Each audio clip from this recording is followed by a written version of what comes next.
Hi, నేను doctor Madhuri, fertility specialist, Vizag IVF centre, Vizianagaram branch, subsidiary of Medcy IVF. ఈరోజు మనం IVF process గురించి మాట్లాడుకుందాం. చాలామందికి అసలు ఐవీఎఫ్ ట్రీట్మెంట్ అంటే ఏంటో కూడా తెలియదు. అదేదో పెద్ద ట్రీట్మెంట్, ఇంకేదో చేస్తారో, చాలా అపోహలు ఉన్నాయన్నమాట ఐవీఎఫ్ మీద. సో అసలు ప్రాసెస్ ఏంటి అనేది తెలుసుకుందాం.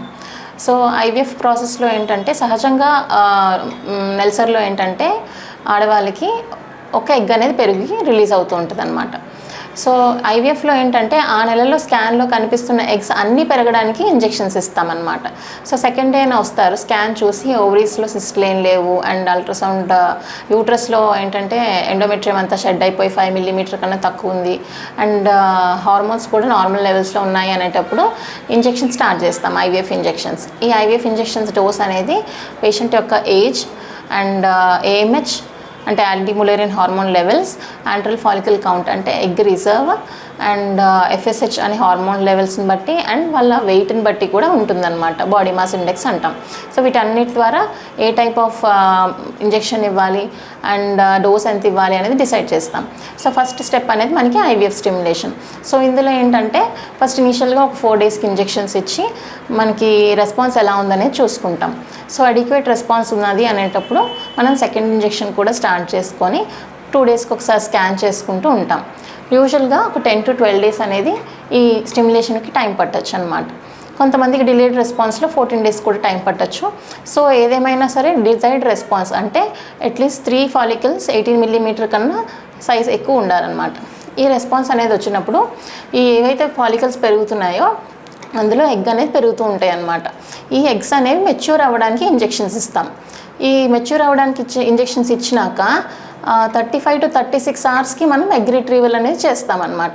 Egg retrieval or ovum pickup అంటే ఏంటి, దీనికి ఏది పెద్ద మేజర్ ప్రొసీజర్ ఏం కాదు ఇది. అండ్ కుట్టు కోత ఇట్లాంటివి ఏమి ఉండవు. కింద నుంచి స్కాన్ చేసినట్టే చేసి ఒక సూది ద్వారా ఫాలికల్స్ ఏవైతే పెరిగాయో అవి ఆస్పిరేట్ చేస్తామన్నమాట.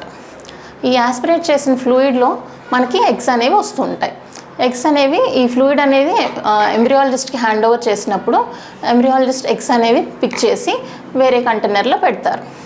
సో ఎగ్స్ని తర్వాత 1 to 2 hours తర్వాత స్పర్మ్తో కలిపి ఒక 5 డేస్కి మనకి ఎన్ని ఎంబ్రియోస్ వచ్చాయనేది తెలుస్తుంది. So eggs collection is the second step, and third step is embryo formation అనమాట. సో ఈ 5th డేకి ఆర్ థర్డ్ డేకి కానీ 5th డేకి కానీ చెక్ చేసుకుంటాం. అప్పుడు మనకి ఎంబ్రియోస్ ఫార్మేషన్ అయినాక ఫ్రీజింగ్ అనేది చేసుకుంటాం అన్నమాట. సో ఫ్రీజింగ్ అనేది 4th స్టెప్. తర్వాత మళ్ళీ పీరియడ్ వచ్చాక పేషెంట్కి సెకండ్ డే మళ్ళీ స్కాన్ చూసుకొని గర్భసంచి లోపల పొర అనేది పెరగడానికి మెడిసిన్స్ పెట్టుకొని, అది కూడా మనకి 8 మిల్లీమీటర్ కన్నా ఎక్కువ ఉంది అండ్ రక్త ప్రసరణ అనేది బాగుంది అనేటప్పుడు ప్రొజెస్ట్రాన్ ఇంజెక్షన్ స్టార్ట్ చేసుకొని 3rd డే అయితే 3rd డే, 5వ రోజు అయితే 5వ రోజు ఎంబ్రియో అనేది మనం ఎంబ్రియో ట్రాన్స్ఫర్ అనేది చేస్తాం.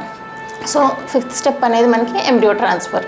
ఈ ఎంబ్రియో ట్రాన్స్ఫర్ చేసిన 14 డేస్కి మనకి ప్రెగ్నెన్సీ టెస్ట్ అనేది చేసుకోవాలన్నమాట. సో దాన్ని బ్లడ్లో సీరం బీటా హెచ్సిజీ లెవెల్స్ అనే బ్లడ్ టెస్ట్లో మనకి తెలుస్తుంది. సో ఇది యూజువల్గా 2 months ప్రాసెస్ అనమాట. ఇదే ఐవీఎఫ్. సో ఇది అంత పెయిన్ఫుల్ కాదు, ఇది కాంప్లికేషన్స్తో కూడుకునేది కాదు, చాలా సింపుల్ ప్రొసీజర్. సో అందరూ కూడా ఈజీగా భయం లేకుండా చేసుకునే ప్రొసీజర్ అనమాట.